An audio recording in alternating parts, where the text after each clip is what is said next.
Attention mga Filipino senior citizens, Expanded Centenarian Act cash benefit na 10,000 piso. Paano nga ba makuha ngayong buwan ng Agosto? Pag-uusapan natin dito sa video. Hold up.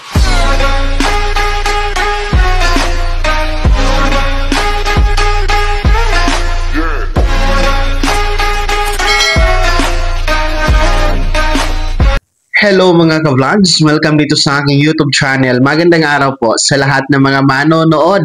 Saan po kayong dako sa mundo? Kumusta mga ka-vlogs? Eto makinig mga lolo at lola. Paano nga ba makuha ang 10,000 piso sa ilalim ng Expanded Centenarian Act cash benefit ngayong buwan ng Agosto? Sino-sino ang po pwede dito? Mamaya-maya pag-uusapan natin. Pero kung bago ka pa lang dito sa aking YouTube channel o di kaya hindi ka pa nakasubscribe, abay click nyo muna ang ating subscribe button na nasa baba. Huwag kalimutan na pindutin ang notification bell, ilagay sa all para naman updated ka sa lahat ng mga videos na aking i-upload. So eto na makinig mga lolo at lola dahil ang bilis talaga ng takbo ng araw. Today is August 8 na po tayo. Ganyan kadali, no? So, kailangan mahabol nyo po ito ngayong buwan ng Agosto. Ito po ang Expanded Centenarian Act cash benefit na kung saan ito po yung Republic Act 11982 at ibibigay po ang 10,000 piso, no? Sa batas na ito para sa mga senior citizen na meron pong milestone na edad na insaktong 80, 85, 90 at 95 years old. No, 80, 85, 90 at 95 anyos. Baka naman po umabot na kayo sa edad na yan, no, at hindi nyo pa na-apply, no, kahit yung mga umabot sa mga milestone na edad na 80, 85, 90 at 95 years old last year pa at hindi pa rin po nag-apply at hindi pa rin nakuha ang 10,000 piso, no, sa NCSC sa pamamagitan ng OSCA, ay mag-apply na po kayo ngayong buwan ng Agosto, no? Meron pang time kasi nga August 8 pa tayo ngayon hanggang Agosto 31 pa. Tumungo na po kayo sa OSCA office na nasa LGU po ninyo dahil doon po available ang application form. Fill upan nyo po and then magdala lamang po kayo ng katibayan, no? Pruweba na kayo ay umabot talaga sa edad na 80, 85, 90 or 95 years old. Gaya po ng birth certificate. Kung wala po kayong birth certificate, pwede po yung OSCA ID at iba pang government issued ID. Basta yung ID na meron pong birthday ninyo para ma-evaluate po kung talagang umabot kayo sa milestone na edad na required dito sa Expanded Centenarian Act 10,000 pesos cash benefit.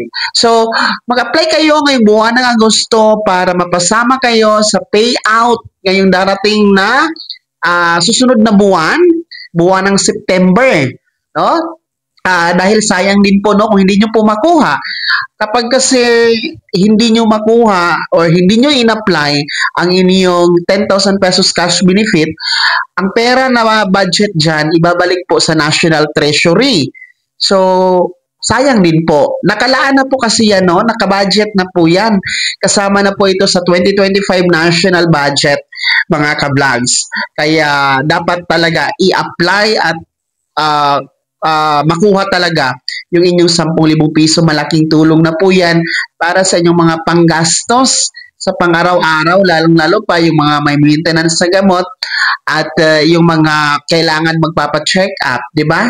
So, please, no, punta kayo sa OSCA office. Ulitin ko mga senior citizen na umabot sa edad na 80, 85, 90 at 95 years old simula last year 2024 hanggang sa kasalukuyan, no, at tumungo kayo sa OSCA office, mag-apply po kayo doon dito sa Expanded Centenarian Act cash benefit para po ma-payout ninyo ang 10,000 piso, mga ka-vlog, sa darating na buwan ng September, no? Kung kayo po ay mag-apply this month of August dahil every month kasi ang payout, no? Kasi ang magpi-payout ngayong Agosto, sila po yung nag-apply noong July. So salitan lamang po, mga ka-vlogs. Kaya naman, mga Filipino senior citizens, mga lolo at lola, sino po sa inyo dito ang nasa edad na talaga ng 80, 85, 90 or 95 anyos? No? Kumusta po ba? Nakapag-apply na po ba kayo dito sa Expanded Centenarian Act Cash Benefit? Sino sa inyo dito ang naka-payout na at sino ang hindi pa? Ibahagi na po sa comment section na nasa baba, pakilakip ng buong pangalan at kung taga saan kayo. Bago ako magtapos sa video na to, kung gusto niyo po sumuporta sa aking YouTube channel, maaari niyo pong i-click ang ating super thanks button na nasa baba. Sa mga gusto maging miyembro, pwede i-click nyo lamang ating join button. Maraming perks dyan mga ka-vlogs.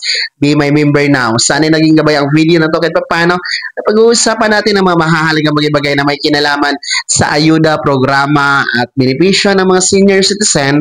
Kung hindi ka pa nakasubscribe dito sa aking YouTube channel, maaari nyo nang i-click ang ating subscribe button na nasa baba. Huwag kalimutan na pindutin ang notification bell. Ilagay sa all para naman updated ka sa lahat ng mga videos na aking i-upload. Maaari nyo rin i-like ang video na to at kung meron ka pa mga katanungan, maaari nyo i-komento sa comment section na nasa baba. Paki-follow na din po ang aking official Facebook page na nasa screen nyo. Muli po, ako si Daniel Timpaw na nagsasabing dito sa aking YouTube channel, Pawang Katotohanan at lahat totoo lamang.